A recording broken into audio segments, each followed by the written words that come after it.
Hey, welcome to Lab, the podcast. I'm so grateful today to share some time with Dr. Timothy Larsen. Dr. Larsen is McManis Professor of Christian Thought and Professor of History at Wheaton College, Illinois, and Honorary Fellow at Edinburgh University. He's a Fellow of the Royal Anthropological Institute and President-elect of the American Society of Church History.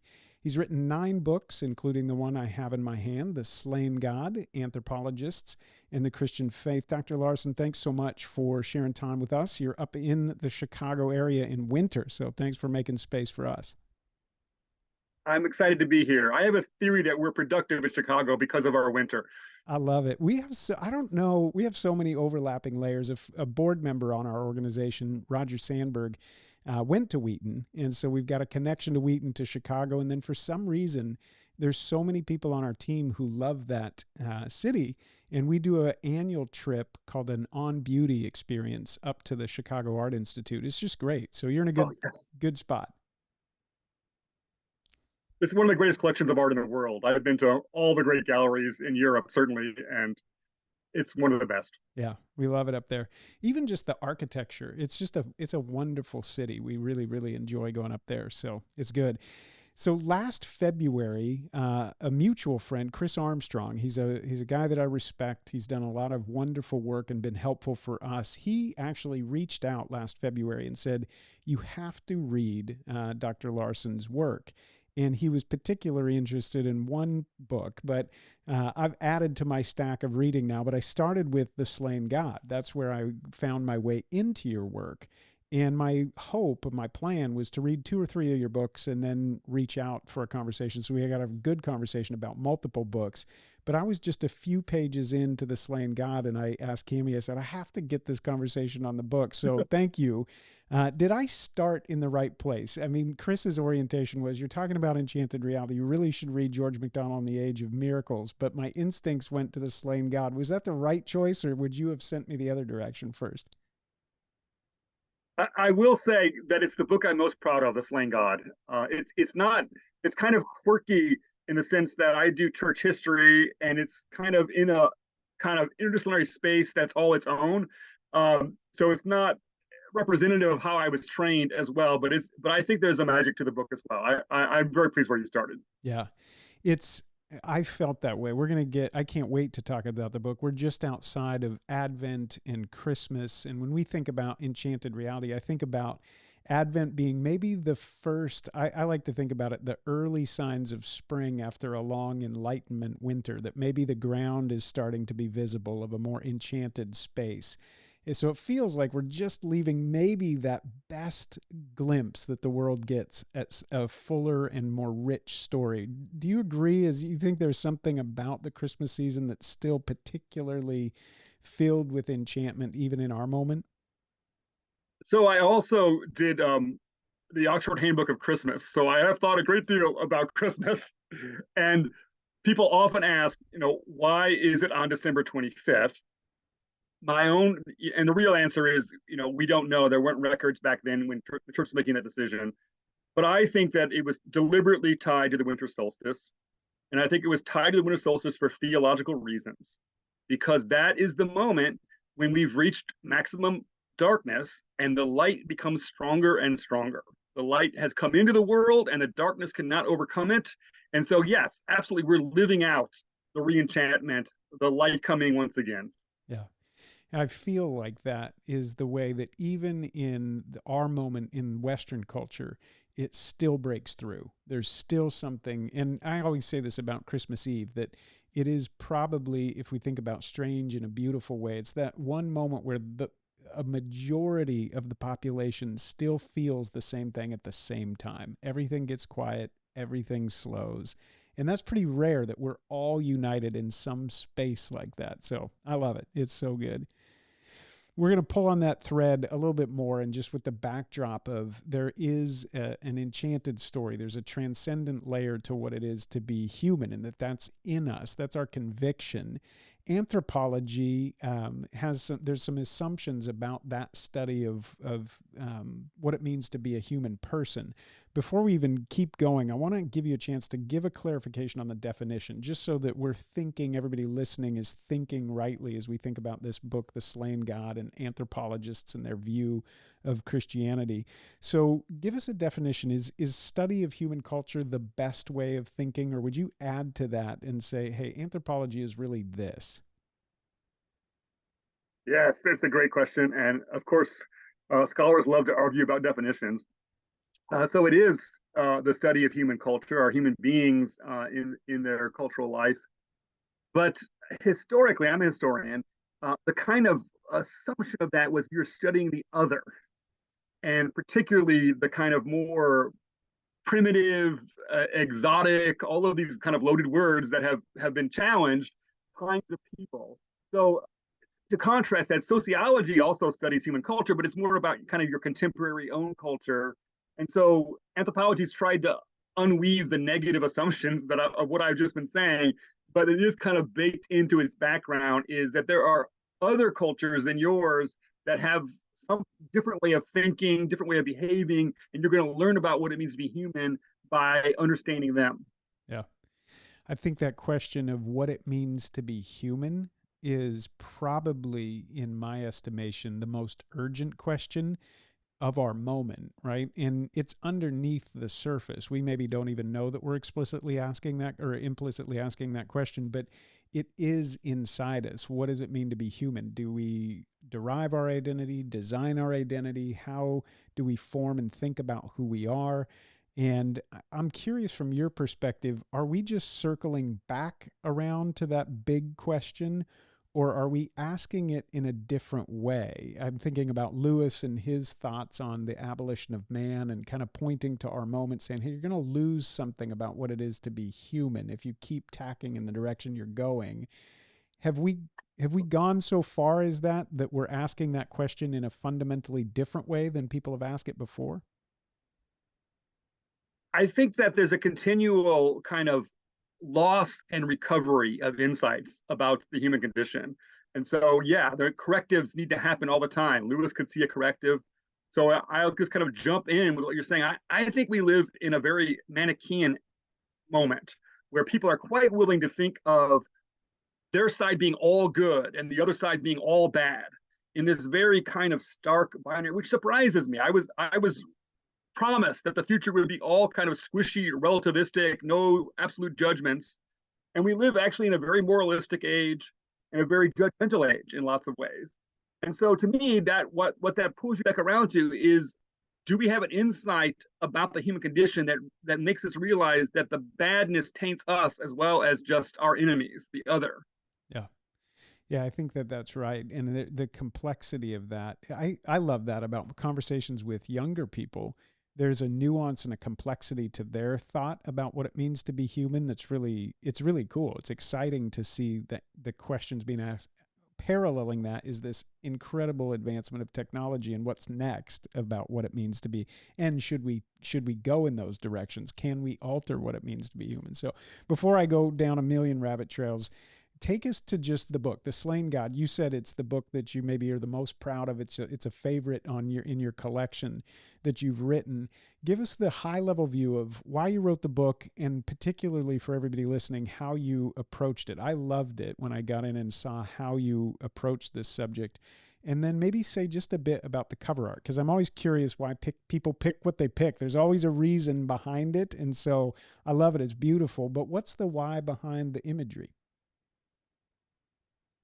So should I start at the end there? One of the anthropologists that's discussed in the book is James Fraser, who wrote The Golden Bough. That was his big famous work. He kept writing it over and over again into new editions that are larger and larger. You end up with a kind of like encyclopedia kind of set of books that are all of this anthropological data from all kinds of cultures across time, across the globe, all pulled together. And it is a hoot of a book. I always wanted to read it. T.S. Eliot, I think, in The Wasteland, says in the notes that our whole generation has been kind of shaped by Fraser's The Golden Bough. And so I kind of wanted to figure out what was going on there. And he takes this very elaborate train of ideas about dying and rising gods, about sacrifice and rebirth. And spoiler alert, kind of like the key to it all is in the mythological story that he's telling is mistletoe. So that's what ends up on the cover as a nod to James Fraser and his very elaborate scheme in The Golden Bough. Okay.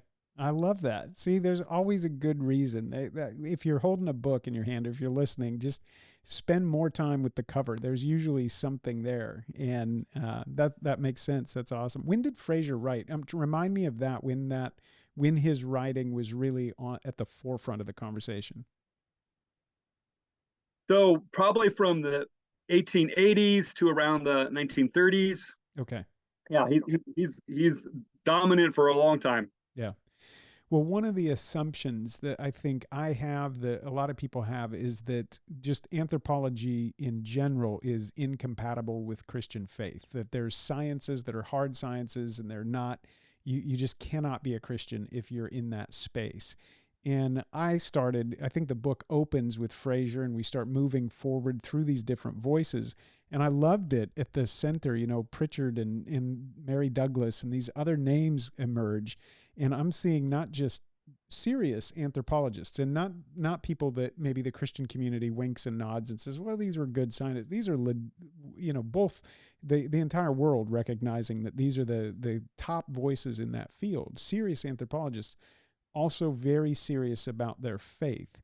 Is that assumption true, would you say, still today, that there's largely people try to tell that story that anthropology is a space that really God does not belong in that, even though you have these incredible voices that show us that that's actually not true? Yes, and part of what I want to say is that's like a very outdated view. If it ever was true, it hasn't been true for a long time. So people still assume, oh, anthropology is incompatible with faith, where that was a rumor that got going for a kind of anthropology that's all discredited now. And there have been these great exemplars of the kind of anthropology that still gets used as theory and cited today, who were very committed Christians. So yes, kind of like what you asked earlier at the beginning, I was very interested. I've been interested my whole career on intellectual reasons for doubt or rejecting the Christian faith or being uncertain of the Christian faith. And what I came to realize was that in the actual life stories, people would often mention anthropology, but nobody had really explored that. There was a lot of exploring of biblical criticism, of Darwinism, of Marxism, of Freud. There are these kind of set piece, like, does this become corrosive for faith? Is this an acid of modernity? And anthropology was the one that people actually were mentioning, but nobody had tried to map and explore that. So I wanted to begin with, like, why did people think anthropology was incompatible with faith? What is going on with that story? What are the attributes to it? How do I think about it? Yeah. Well, it's so helpful in the way that you did that, because as you bring out these different voices, there's themes within each of their writing that touch on those ideas that have become our default positions or our assumptions. And one of those is the idea of savage, kind of the movement from I'm a savage, or there's a savage human, and all the way to the modern era where we've grown, we've lost that, we've shed all of these former ideas and kind of moved from magic, I think you say magic, to religion to science. I want to give you some just open space for everybody listening to think about that, because we may not know that like our bias really has cemented in this idea that, oh yeah, of course, right? A long time ago, there were humans and they were pretty savage, primitive people. And of course, they thought with this magical thinking, and that turned into the development of religion. And then the development of religion is proven by science to be kind of a, fairy tale. And so now, to be a really enlightened person and a thoughtful person, you've got to get rid of all of that and keep progressing forward to the development of a human. That's kind of the story, the default assumption that we all live with. And this, you do a really good job of exploring that. So I want to give you some open space just to help. Did I frame that right in the way that? Yes. Yeah. It's so great to have somebody interview you about a book that they've clearly actually read. So thank you for doing that. Uh, um, absolutely, that's a great summary. And what I'm trying to emphasize is that that stage way of thinking, that statal way of thinking through those three things, whatever the three things are, but those magic, religion, science is Fraser, and that's an important one to think about. No anthropologist today thinks that way. It's a completely discredited way of thinking. And yet people still think anthropology has proven Christianity wrong. And the reason why they think it's proven wrong is itself been proven wrong. And so that's the part I'm trying to unpick. But yeah, so why is it wrong? Well, it's this enormously kind of self-flattering perspective. We're rational, modern, Western, and you could kind of, fill in other words, white, colonial, there's a lot of overtone to this. And then there are these others who are primitive, and that also means irrational and savage and all these other words. And what good anthropology shows you is that none of that makes sense. Obviously, there are some cultures that have more technological development than other cultures. But if you ask, is this culture more rational than the other culture? The answer is no. And Evans Pritchard was a key person, to kind of really make that turn. Of course, you go into, for him, it was the South Sudan. And it's like, well, they have this belief that witches can do something that affects somebody else at a distance and could maybe harm them or kill them. That's irrational. Well, what Evans Pritchard realizes is that what they're being very rational within a closed system of thought that has its own presuppositions, which is exactly the same thing that Marxism does, that Freudian thought does, that all of human thought does, really. I did another book on John Stuart Mill, the great kind of skeptical philosopher, and he would say, of course, all of fundamental beliefs are not provable. You have to start from somewhere, and if you can prove it by something else, then that thing is more fundamental. So you start with something you can't prove as a basis, and then you work from there. And so the people in the South Sudan were doing the exact same thing. They thought very rationally and carefully within their system, but we're from the outside saying, I don't believe that system. Well, I can do that with Freudian thought, and lots of other things that people who are very intellectual in the Western sense have held to. I don't buy their presuppositions, but I don't say they're irrational. Yeah. Yeah, it was so helpful to me. And I think that's why, like, the book lit me up. And I'm glad I started there and I didn't start maybe in other places, which I'll get to. But it was helpful to me to be confronted with some things that I had just assumed, right? Having not studied in this discipline, and this is not, but you just go, wow, I've absorbed that as a porous person in the Western culture. Like, that just becomes your story. And it's to have somebody map the development of those ideas, where those ideas were originating from and what conversations they were in, was so, so helpful. And there was little evidences that I just, there's so many directions I could go, but I wanted to just kind of pull on some of the things that really did jump out that were so helpful to me. One was, we talk about this idea that we're moving to an open transcendent posture. And you mentioned this. I think that moving from where we've been in Western culture, which is really that flattened, immanent frame that says nothing transcendent exists. That's our way of seeing the world. That's kind of crumbling. And we've thought a lot about that alongside Taylor, and some of these people have said, no, there's holes in that. There seems to be a longing beyond it. You note the idea of burial and human burial as actually evidence of this transcendent longing within people. And I stumbled across that and thought, oh my goodness, I had never thought of that. Can you say a little bit more just about that? Yes. So again, Fraser and all of them think that is just what primitive people do, which of course it's what we all do. We think of ourselves as more committed to the memory of our loved ones, the sacredness of their lives, and we all memorialize that in various ways. And that's not a utilitarian, materialistic, cold reality. That's a reality that is about a porous line between two spheres, that there's another sphere of the realm of the spiritual And that realm, human beings have always known it is there, have always tried to interact uh, in ways that honor the fact that it is there. Uh, that is a human constant. And people who imagine that, you know, you can do without it or it goes away, well, perhaps you can find, a bit something here or there, but it's like saying, is there a culture that doesn't have dancing? Is there a culture that doesn't have music? Well, maybe, but it's human.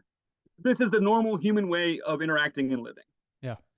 I love Lewis's language on, reality or life is tingling and dancing, a festival, and not a cold machine is his words. And you think about everything you just mentioned. There's dancing, there's music. There seems to be a sacredness to the body and to the physical life, but with a yearning for something beyond, that death is a line there that is being crossed over. All of these things, again, they come back to the surface in a moment like ours, because it feels like we've been told over and over and over, none of that matters, none of that exists, none of that is true. You have to shed every bit of the meaning that is that our story is nested within, and then really live a fulfilled life. And I loved Mary Douglas's work on this as like a liturgical, and just giving up Friday, fasting or whatever. Yes. But say a little bit about that, because I thought her thinking on that if you stop thinking, I think she said, if you stop thinking religiously, you can't think anthropologically or something. I may be in a different chapter, but I think that was Mary Douglas. Yeah. But just say that, maybe talk a little bit about that, because you have this idea, it's not as easy as saying we move from, magic to science to religion, or magic to religion to science. And then that story is actually not the narrative. And then we think, well, no, this longing for transcendence is there. It's in the human person. We see it in burial practices, that we seem to be worshiping creatures, and actually liturgies and rhythms help us to have meaning and know what it is to be a human. And Mary Douglas seems to have some thinking on this. I'll let you just talk about her and that thinking a little bit, because I thought it was wonderful. So again, this is a part of what is the human condition, what is distinctive about us and our approach to reality. And ritual, sacrament, cultural practices, they're about meaning. They're about the fact that there's more to our life than just finding food, finding shelter, finding a mate. Those are noble parts of our life, but we share those parts with rodents who are also doing the same thing. But human beings have something else that's different. So Douglas, interestingly, actually uses Christmas as one of her examples. She says, what if every single meal you ate was the same meal? Now, we feed our dogs that way, So like again, that's if you're not human, that makes a lot more sense. Some species of animals have specialized, so they only eat one thing all the time. But she was like, what if you like just ate like your breakfast cereal for all 3 meals every day, all 365 days a year, even on Christmas, is the way that she kind of like really knifes it in. Like, are you understanding what I'm saying? And so then if you go the other way, it's like these special foods.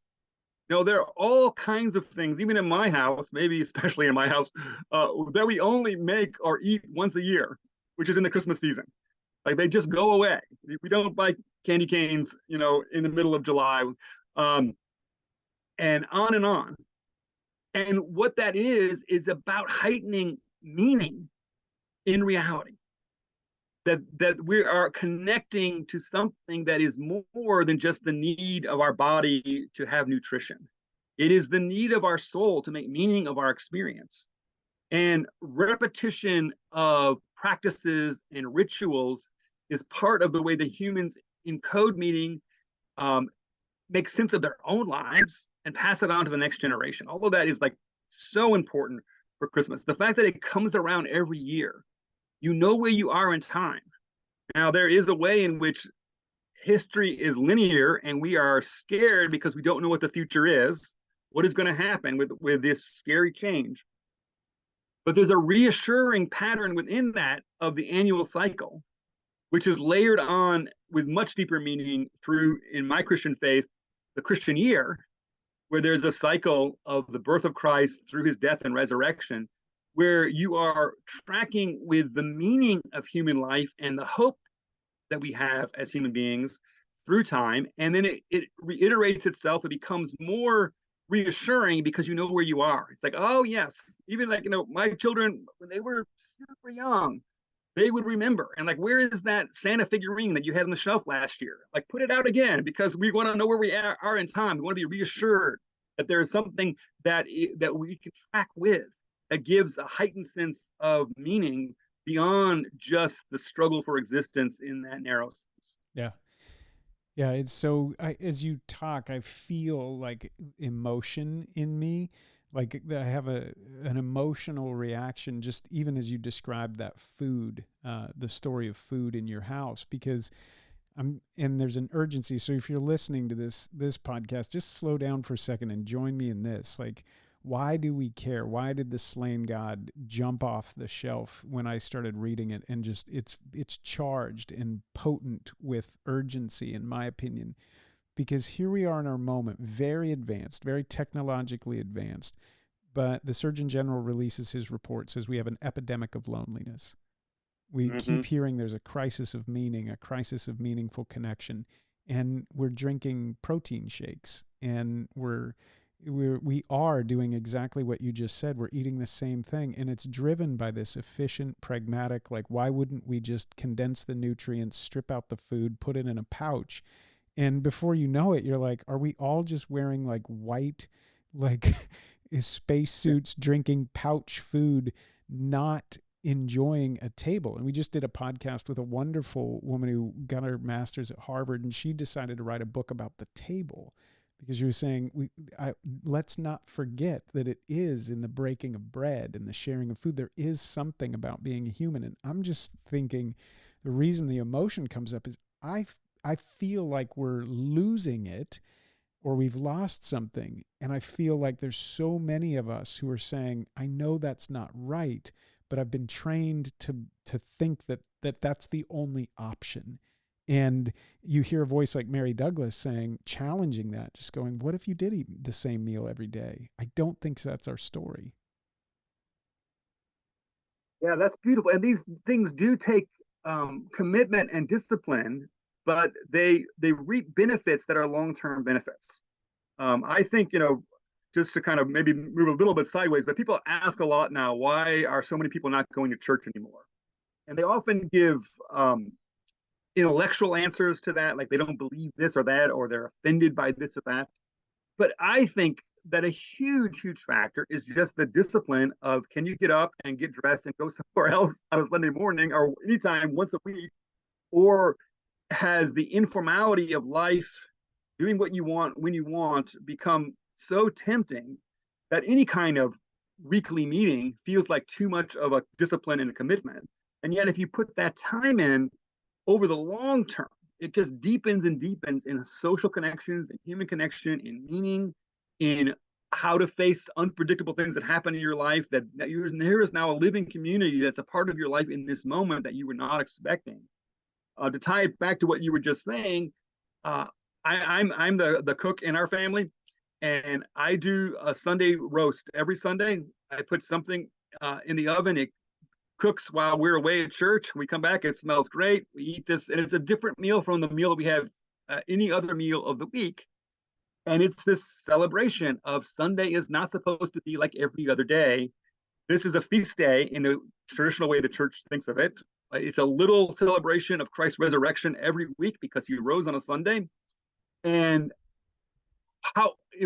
back to Mary Douglas, whoever's not tracking with the theology is remembering deep inside their gut, as it were. We had a great meal every Sunday in my childhood. I remember that very well.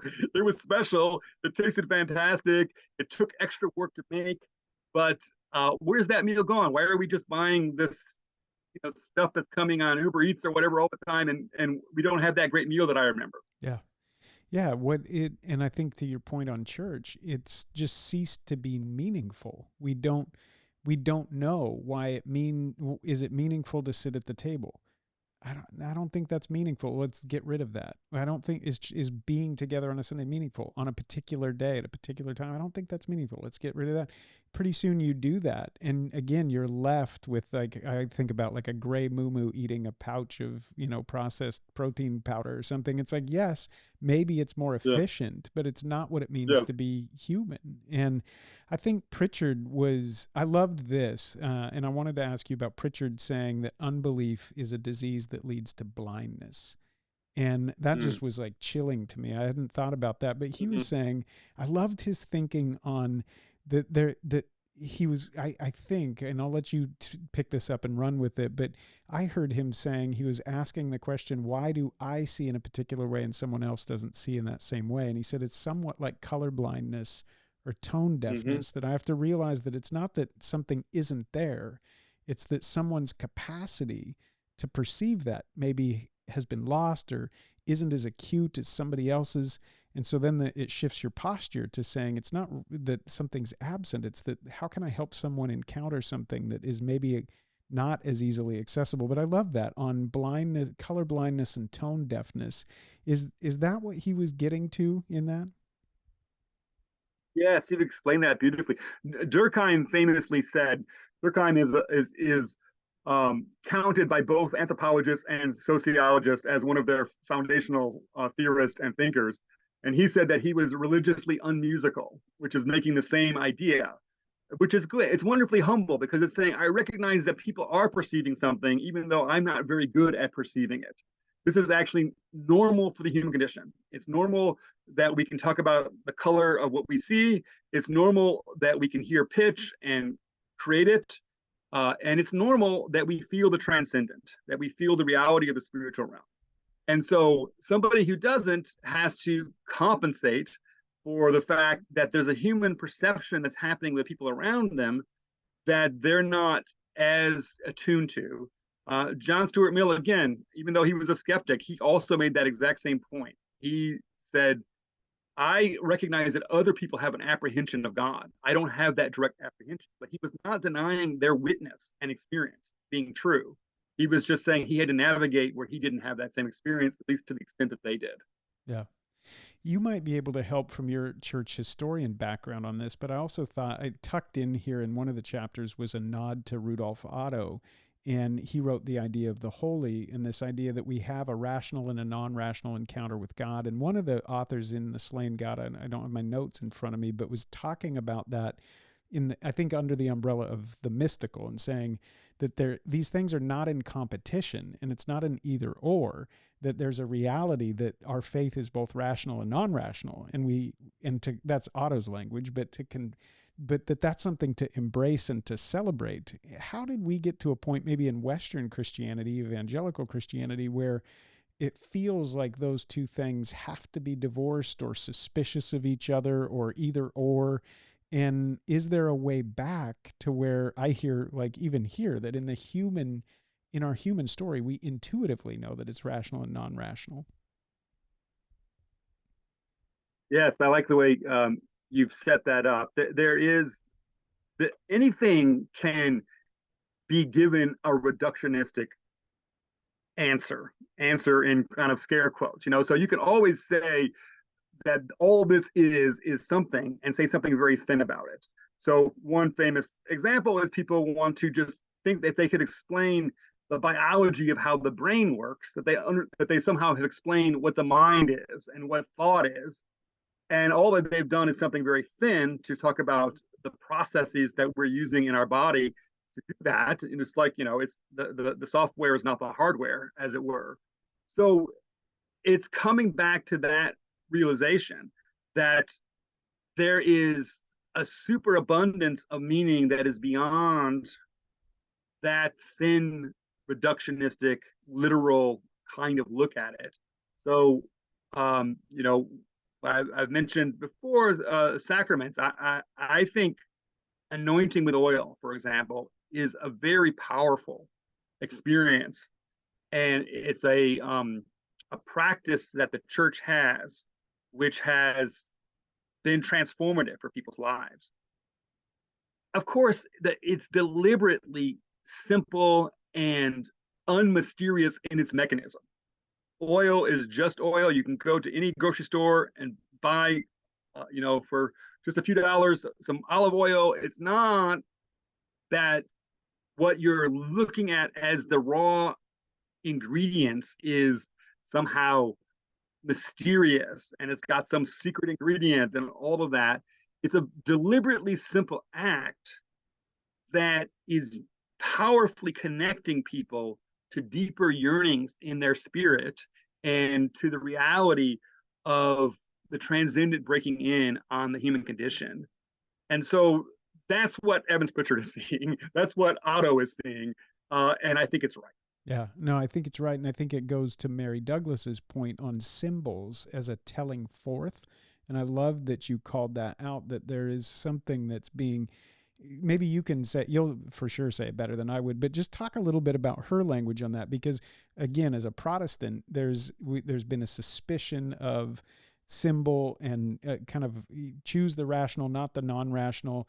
I read Boersma's book on sacramental ontology, and I loved it, this participatory ontology, this reality that there's a telling forth in our symbols. They're not just looking at something, but helping us recover a way of looking through something. Maybe you can say a little bit more about her understanding. I think there's a link there that she makes between disenchantment and our loss of symbols as a telling forth. Is that right, that she was pulling on that? Yes, you're definitely right. That these, again, they layer meaning over time. If you encounter a symbol, if it's part of this community, if it's passed down through generations, it is kind of, it's got a superabundance about it. You're interacting with it on multiple levels. I remember my grandmother doing this same thing, and I have tried hard to teach my godchild to do this same practice, whatever it is. And so I loved Mary Douglas. I just was absolutely enchanted with her. And she is willing just to say the emperor has no clothes and to just bravely contradict what everybody thinks is the conventional wisdom in the academy at any given time. And so, yes, she will push back all this stuff that you think needs to be stripped away to get at what is true and real is actually the truest, realest thing going on. This is what is actually communicating to people reality. It's not a barrier. It's not, again, people have done that with, if we can get rid of the mythology, if we can get rid of the superstition, all of these pejorative words, then we'll get onto something. And what they're actually stripping away is the meaning. A symbol says it's not just a cold fact. Kierkegaard has that. What if the truth were just naked and cold, staring at you and not caring? That's not enough. The symbol says the meaning is there, and it can connect with you. That you can make sense of your life through this meaning, not just encounter a cold fact. Yeah, no, it's so good. And I think that's why we're gasping, right, in our moment. My generation, maybe younger, for sure younger, just gasping because of that crisis of meaning and saying, we've lost what it means to be human, and our orientation is back towards where meaning seems to be. Like it's a world saturated with meaning, which is this biblical world, a world made by a God who loves it and makes it, not because he has to, but because love is animating that. Or who he is. That is the Christian faith. From my cheap seats, I'm sitting here like, yes, yes, yes, yes. How do you respond? And I respect you so much for having this conversation, because as a Christian, as a thought leader, an intellectual, a professor, you're sitting in all these different chairs as a church historian. What do you say to the person who's maybe suspicious and goes, Zach, look, you are just carting back out. You're walking around the same dangerous path of symbol and story and meaning and on participatory ontology and sacramental thinking. And these are all these things that will move or shift your attention away from the fundamental thing, which is salvation by grace through faith. We know these convictions. We know these presuppositions about our faith. And those are the things that are the essence and substance of our faith. And just be careful of being distracted of this. I hear that all the time, that kind of thinking in the work that we do. And I go, for me, it's not an either or. I'm like, yes, absolutely. This is the story by grace through faith, this incredible, free, beautiful invitation to the life of God. Yes. And we are embodied real creatures who live real lives here and now, in yearning for this beyond, this transcendent, and ultimately a new creation. And I don't see any gap there. What do you say to the person who says, no, we need to be careful? I see this as a healthy conversation that's correcting back these type of conversations. And when I read The Slain God, I think, yes, right? There's nothing to be afraid of in this conversation. What do you say to that person who says, no, there needs to be a stronger line of demarcation, because this conversation, even about symbol and sacrament, that's all wrought with peril? I liked what you said a lot about embodiment, that the things that we remember the deepest get into our bodies. And so the church has always known that. Again, the scriptures know that. You can see that in the practices that Jesus does and that he introduces, and throughout scripture, that there's a way in which this goes deeper and it's more memorable if it involves a bodily action. That could be as simple as fasting. Like, now this is not a time like another time, and that is layering meaning. And I remember that I was fasting for somebody that I love because of the crisis that was going on in their life, and it's connected me to them and to my spiritual commitment to their well-being. So yeah, I mean, as far as like traditions go, there can be corrosive traditions that undercut the meaning or that distort the meaning, but usually they are another door in. Emily Dickinson said, "Tell the truth, but tell it slant." They're a way of coming in slant that kind of gives you another chance to think about that, to encounter it, to meditate on it. I do a Christmas sermon every single year in my church. I've done it for 20 years. And we have a game where I have to come up with a new theme from the nativity story or from the key text of Christmas, but come at it in a different angle, which I love because the story is inexhaustible. And that's a kind of proof of that. And the scriptures are inexhaustible. But this year I was talking about the Magi. And what I kind of wanted to say, what I did say was, like, there's all of this fan fiction about the Magi, which is wonderful because it's not that that's historically true, but it's Christians and cultures owning this story and imagining, like, well, who were these people? Where did they come from? What did they do? And if all of that's pointing you back to the key truth, then it's not pernicious. It's delightful. So for one of the traditions is that they come from the three continents. One is from Africa, one is from Asia, one is from Europe. Now, of course, that is highly unlikely to be historically true. It got made up at some point. It's fan fiction. But what is it pointing you back to? It's pointing you back to that what the Magi are doing in the story, among other things, is reminding us that this is not just the Messiah of Israel. This is the Savior of the entire world. Yeah. He has come for the Gentiles as well as the Jews, every continent that's inhabited. He is their Savior, and they've come to bear witness to that fact. Yeah. I love that. Even just that you selected that conversation. We just had Epiphany, but this beautiful celebration that there is a king who every king is able to find, is to be unified beneath without losing their distinction. There's something incredible about that. And I think it goes back to even the title of your book, The Slain God. And I think I want to be careful of your time, but I remember the story of Tolkien and Lewis walking, and I think it was Tolkien who said, the conversation is, there seems to be this myth, there seems to be this story that there is a king or a god who died, right? And a dying God and Tolkien's answer to Lewis is, yeah, and that it seems that that's a yes, and it's true. And he wasn't kind of deconstructing all the stories around that. He was saying all of those stories are gathered up into this one true myth. And I loved that when I picked up your book, I was like, that's what was ringing in my ear. And I just think it's wonderful that the myth is actually the greatest truth, is the one that you just described, that God did into the world take on flesh, and he didn't choose to conquer all these kings. He died. So Fraser discovers, maybe discovers is too strong, but he really kind of explores and digs into this fact that so many cultures across the centuries and across the globe have had a story of a dying and rising God. It's there in ancient Egypt. It's, they keep on discovering it when they go and make contact with previously cut off groups, over all around the globe. And so for Fraser, what he decides is that this proves that this is a primitive way of thinking. This is a natural way of thinking when human beings are at their lowest level, and they need to rise above this kind of common way of thinking and get to the scientific way of thinking, which is the true way of thinking. But many, many Christian missionaries, apologists, intellectuals, and thinkers were not at all ashamed of all the evidence that Fraser discovered, and said, this story is a universal story. It is embedded in human thought that we need a God who will die for us and rise again and overcome.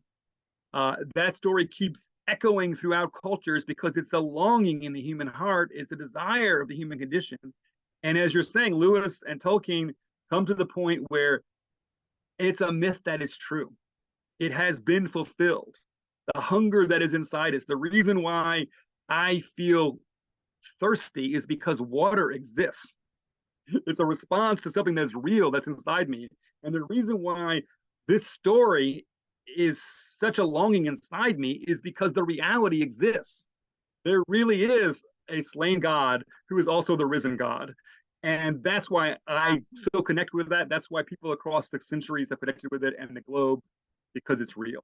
Yeah. It sings from your book. And I love that that's the conversation took us to this book first, because I think it is the story. There's a universal story there. And I know for me, that is why I believe what I believe. That's why I'm a Christian, to that universal longing that says, I see there's a universal human condition, and we wrestle with that long enough to go, if that's really to be solved, then the solution has to come from outside. There's no way to inside the system solve that. It would have to come from outside. And then what do we have? Well, we have a myth here, all pointing to somehow something entered in to make right what could not be set right from inside, had to come from outside. It's the most beautiful, like elegant solution where it just appears in the incarnation. That's what, back to Christmas. It's such a beautiful way. So I thank you for. Yes, Ecclesiastes says that God has put eternity in the heart of people. Yeah.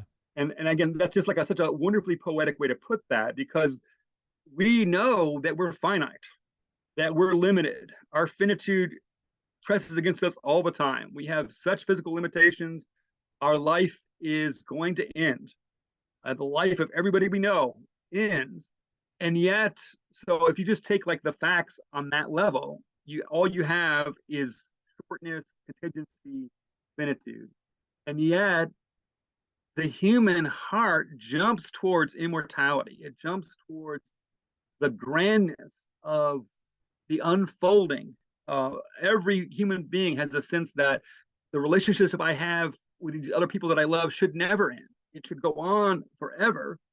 And that is eternity in the human heart. And so that is, pulling back to what you were saying at the beginning, this is how we're distinguished from other animals. This is what it means to be human in the highest sense, is that we are not just finite. We're finite people who are connected to immortality. We're connected to the realm of the spirit. Yeah. There you go. Well, for everybody listening, I think if that is you, and here's my encouragement: don't be ashamed that eternity is within you. Like, if you sense that and you're haunted by that reality, you're provoked by it, you resonate with that, don't be ashamed of it. And I think that's what The Slain God did for me so much. It was so fun to read these incredible, distinguished anthropologists saying, no, when you really look at what it is to be a human, it's not surprising to find these things there. So thank you for your work. Before we wrap, I'm going to give you 2 lightning round questions that I just was dying, and I wrote them down. Said, if somebody walks into your office and says, Dr. Larsen, what does it mean to be a human? One of your students comes in and goes, I don't even know what it means to be a human. How would you answer that question? We are made in the image of God to be in fellowship with God. And that is not in competition with a radical commitment to fellow human beings, to serving human beings, but it is an expression of that. That's why Jesus says the 2 great commandments are to love God and love your neighbor, because the 2 are totally woven together. People who have tried to get rid of God in, major projects in the 20th century among nations also treated human life very cheaply, because the connection, the part of me that knows these things because I'm made in the image of God, knows that I am to value and cherish and respect and honor my fellow human beings because they're also made in the image of God. Yeah, I love it.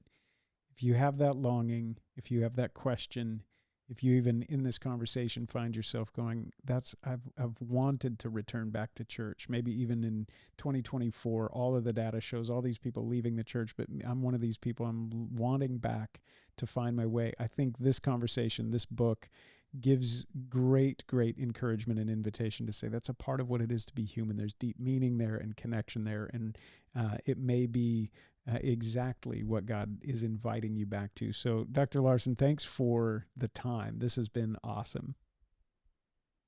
Great. Can I just add one more thing there? What you're saying, Absolutely. take a year. It's like if you decided, my New Year's resolution is I'm going to go to the gym. Don't try it once. Don't try it 2 times. Try it for a year and see how it changes your life. That's what church is like. It's not this, oh, I went to this one amazing encounter and now everything is different. It is, I have built into my life something that will have a cumulative effect if I will only be willing to stick with it. But try it for a year, get to know the people in that community and follow its practices and see how it changes you, what it's added, how it's enriched your life after a year. Yeah, that's such good encouragement. I think about Lewis. I can't remember the quote exactly, but church is fifth-rate music set to fifth-rate lyrics set to fourth-rate music or something like that. And Lewis was saying, you're not going to go in and find the most amazing everything that says that's why you should go. Lewis's answer was, it wasn't until I realized I wasn't worthy to polish the boots of the miser singing next to me that I realized why I was singing. Like, or something like that. Just a wonderful thing. So we're going to have to invite you back because there's a million different things that we could talk about, and we got 8 more books to walk through. But Dr. Larsen, thanks so much. The Slain God, fantastic read. I loved it, and thank you for doing the careful work to kind of distill down the thoughts of each of these great anthropologists. It was so helpful to me and wonderful for the work we're doing. So thank you. The Lord bless you and be with you and your listeners. Thank you.